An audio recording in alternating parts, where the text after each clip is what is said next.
大家好啊！前面给大家讲了这个 G3 状态下面的关键的一些测试信号，那么我们今天啊就来实操一下。在实操之前，首先我们要熟悉在 G3 状态下面有哪些信号。什么叫做 G3？G3 的话就是在主板上面啊没有插入电源，我只是插了一个 CMOS 电池的状态，就叫 G3。那么我们首先要知道 CMOS 电池的电压一定要高于 2.8 伏，这个电路才能够维持。那么我们现在来看一下啊，我这里的话我用的这一块板子，看一下，这是一个微星的主板，它的这个销售型号叫 Z77A-GD65。微星的主板啊，给大家讲一下啊，不是看这个型号去找图纸找资料的，而是要去看这边这一个啊，这边这个 MS7751。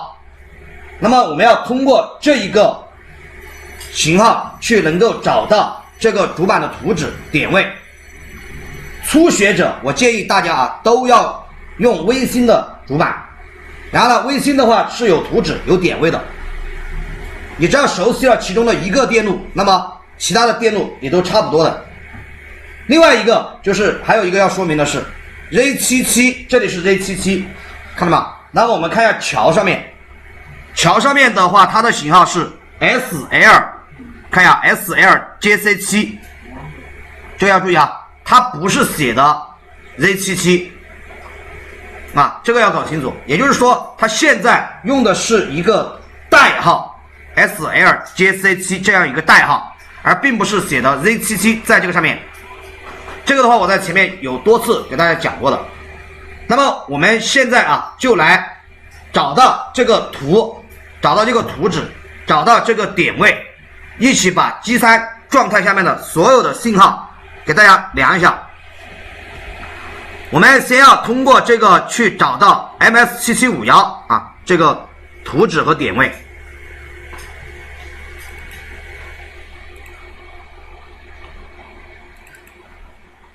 这个是属于2代、3代的一个主板啊 ，MS7751。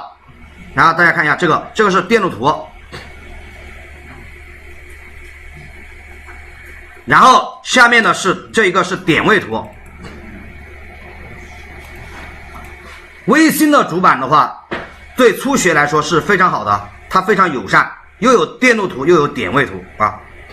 好，我们来看一下，首先我们要找去测量的第一个地方就是我们的这个 CMOS 电池，这个在主板上面就能够找得到啊，在这个上面，这个的话就没有必要去看点位图去找 CMOS 电池了。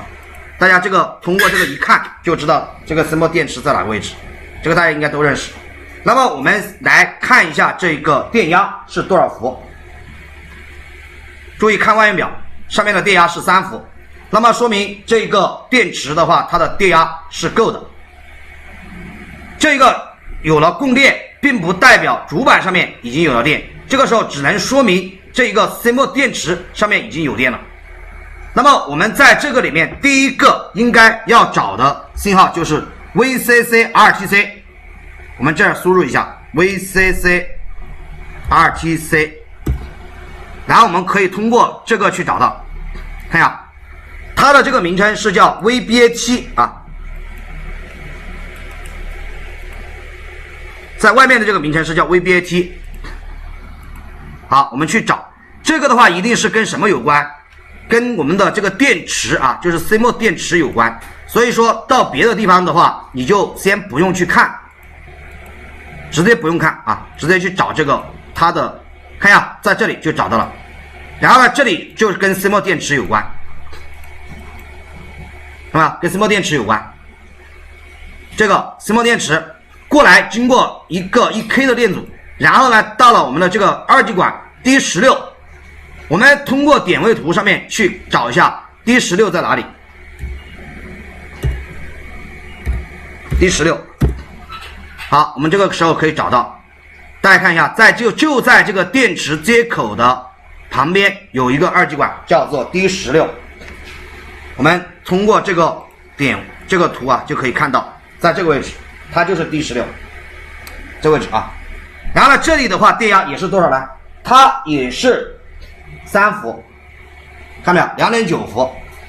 它是经过了一个1K 的电阻，首先经过这边这个电阻，这边电阻过来之后还是3伏，然后经过这个二极管过来之后，这里就变成了 2.9。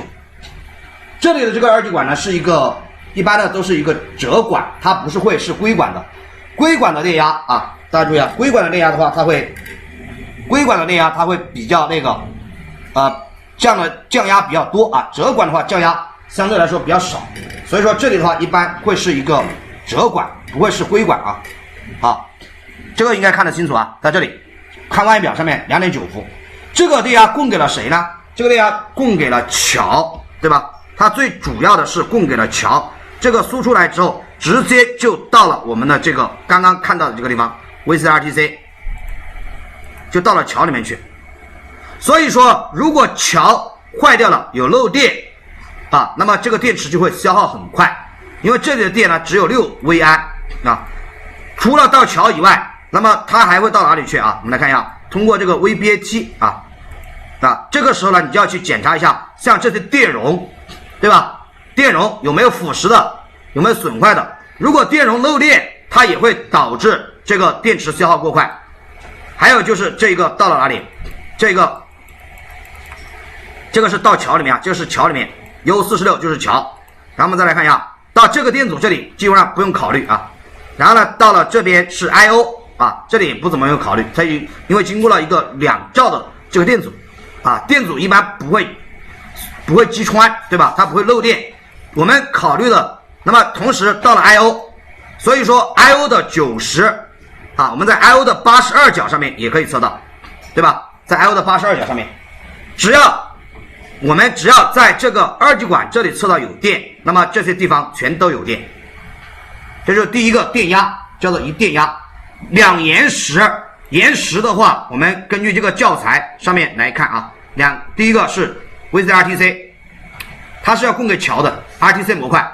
第二个是 RTC reset，RTC reset 是怎么产生的？根据这个电路图上面可以看出来，这点 RTC reset 它是由我们的一个电阻、一个电容延时之后产生的。这一个电压是多少伏呢？大家讲哈，这里的电压是不会下降的，也就是说它只会晚到，但是它不会降压。所以说这个电路叫什么电路？这个电路我们把它叫做延时电路。我们这个时候就在电路图当中去搜索这个 RTC-RST， 搜索 RTC reset， 然后我们通过这个可以找到，看一下啊，可以找到它一定是一个电阻一个电容延时之后产生的。那么这个电阻的是我们可以测这个电阻，也可以测这个电容。我一般的情况下面是建议大家测这个电容，为什么呢？电阻如果它这个是串联过来的，它如果损坏了就会导致电容上面没有电。但是如果你测的这个电容的时候没有去找这个电容，或者这个电容有腐蚀有漏电的话，那么我们去找到这个电容的时候是不是就可以看到了？所以说这个时候我们测 C524 啊，我们在这个点位图上面先去找到 C524， 然后看一下在哪里啊？